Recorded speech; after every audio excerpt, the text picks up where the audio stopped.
It gives me great pleasure to welcome a very, very special guest. She is the OG queen of Indian chess, two-time world rapid champion, and the one who's been carrying the mantle of Indian chess for close to 2 to 3 decades. It gives me an absolute honor to welcome Koneru Humpy here. Koneru Humpy, thank you so much for taking time out and speaking to us on sports today. Oh, thank you so much for such a wonderful introduction. It's my pleasure to interact as well. Humpy, when you look at it, this is very interesting times for chess, especially for you and for India, because you may have lost the World Cup, but you've qualified for the candidates yet again. How was that? Is that a bittersweet feeling for you? Like you should have won the candidate, you should have won the World Cup, but yes, I've secured the candidates. How did you feel in those moments when you lost to Divya, but yes, you're assured of a spot in the candidates? How was that feeling in that entire tournament that happened in the final? Well, when I started off the tournament, I have no expectations, to be frank, because from the past few years, my knockout events were like quite, nightmares for me. Like I lost quite early in the rounds. But my best was reaching up to the semifinals. I have reached semifinals three times before, and uh, two times I have lost with the Hoi fan, Yeah. and one time it was in way back in 2004. That was my initial World Cup, and I lost in the semifinals there as well. So semifinals is kind of a hurdle for me whenever I played the knockout. If I crossed till then. So when I started off, yes, there was no expectation, but things turned out well. I was also lucky in round two. Like initially, I had a very bad game. Like the first classical, I'm completely losing, and then somehow I survived that and I passed it through that round. And in the semi-finals against Lee Tianli, it was a very tough match. Like I missed my classical win opportunity in the second game. It was just a one to move win in the end game, but I couldn't find it. And we played the crazy tiebreak where I went down in the scoreboard, but then I converted back with a row of wins. At the same time, it was also quite exhausting and tiring, like after playing so many rounds and all. I think that energy also mattered a lot for me because you need to, prepare a lot for the games as well. And playing so many tie breaks in between also, some sort of affected my preparations, and I was have to work a lot towards the finals as well. I think first two classicals were quite solid games, but when it came to tiebreak, I think I just had a very bad day because I just played below par my strength. Like I wasn't even able to see one moose towards the tiebreak. The first game was clearly advantage position. Then I missed it out, and second game, even though it was a equal position, then I started, overpress, trying to overpress, and I blundered it. It was quite disappointing moment after the loss, but when I look back, in fact, at least it's good that I secured a spot in the candidates. I think that way it was a positive note. And also as a player, I think from the past few years, I have been saying I haven't targeted at anything. I'm just playing whatever I could do in most of the tournaments. And sometimes it works out well. Some events like it will be out of control. So, in the whole year, I think I had played a quite a decent tournament. Even if you see at the leaderboard, women's leaderboard, also I was leading. I had quite decent. But definitely, it's a bitter experience losing in the finals. Probably, if I had lost in the first or in starting rounds, it wouldn't have been so heartbreaking. But it's much more painful when you lose in the finals. It is. But if you look at the broader picture, Humpy, these are great times not just for Indian chess but also for women's chess because it's like a repeat of 2024. We have got a big Indian presence in the candidates. Even now, Right. Vaishali is qualified, you have qualified, Divya is Yeah. qualified. Can we now ensure that, okay, the mistakes that we did in 2024, where we kind of lost out in the current situations, can we have a realistic chance of having a women's champion from India in 2026? Yeah, I think we had quite a good chance. We could see it's going to be quite a strong tournament with the double round robin format. Uh, it all depends on how well prepared and on also like the shape of the player during the process of the tournament. I think each player has the capacity to win it, but all the factors also should help you, and you should be in a good form to make it.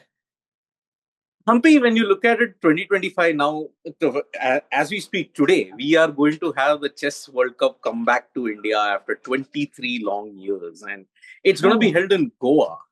yeah. What are your memories of the Chess World Cup and Goa in particular? What are your favorite memories of that particular place? Like we have hosted only twice. What are your memories of the hosting in India, in Hyderabad and in Goa when it comes to Chess World Cup? Yeah, I did the Hyderabad work in two. It was held in Rama City, and that was also in the yes, we used to have World Championship and World Cup.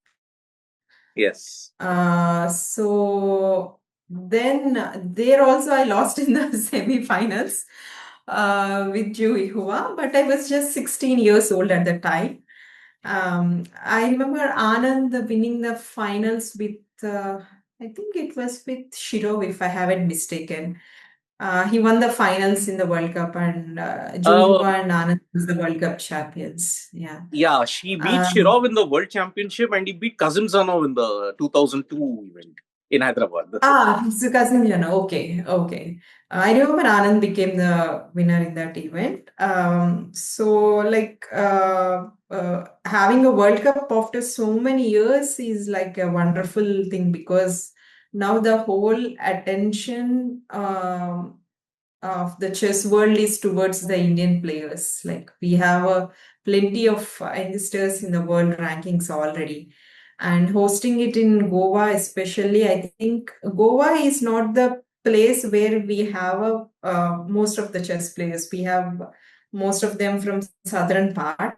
But now I think now this venue is going to, attract more and more young kids to take up the sport. And I remember playing World Junior Girls in Goa. And at that Wow. time, I was runner up. And I think then we had a very good venue and all. It was on the beach side. We had a tournament place.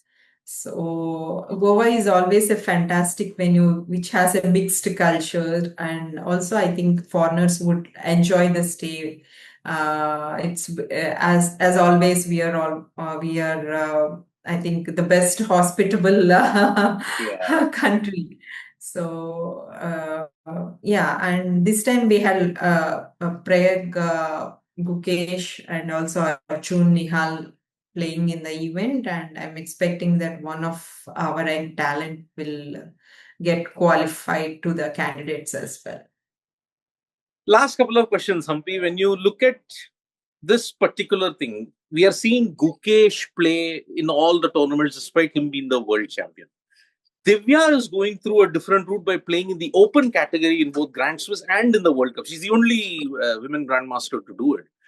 Do you think that because of the criticism that Gukesh is facing, because he's not had a good 2025, unfortunately, is he trying to overexert himself, or do you think that, okay, maybe this is a very unconventional way and it could reach success in 2026 for both Divya and Gukesh, because they don't need to qualify for anything. They have qualified for the major thing for the Yeah, candidates I place in the think world I championship. think it's a very from my point of view, what Gukesh is doing is very normal to me, because I also did the same thing as an youngster. When I'm qualified for the men national A, I went back and played the men national B, just to, because many people were pointing it out, just to prove myself.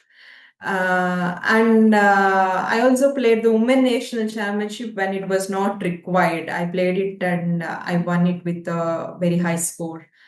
Because just to shut down the criticism. I think Gukesh is also trying to do the same thing, like trying to choose to play the Grand Swiss or the World Cup. Okay, sometimes you might be successful, but sometimes you might fail. But I think it is the right attitude. That's what I believe. And also, he's okay. If you keep aside about the titles, he's just 19, and as a player and as a person, he is still in the learning process. I think the way he's taking the criticism and the way he's fighting to, stay on the top, I think that makes a lot of applause.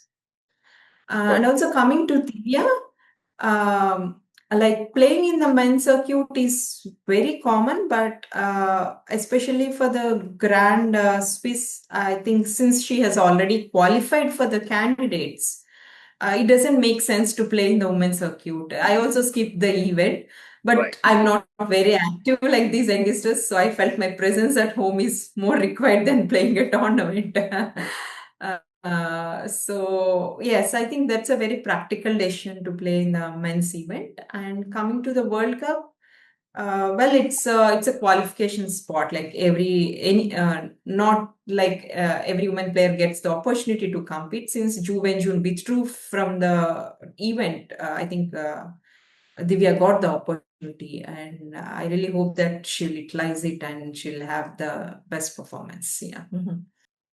So there we have it, Koneru Humpy, the two-time world rapid champion and one of India's best grandmasters that we've had, joining us on Sports Today. It's an absolute pleasure, Humpy, to talking to you and also your insights on chess. Thank you so much for taking time out and speaking to us. Thank you.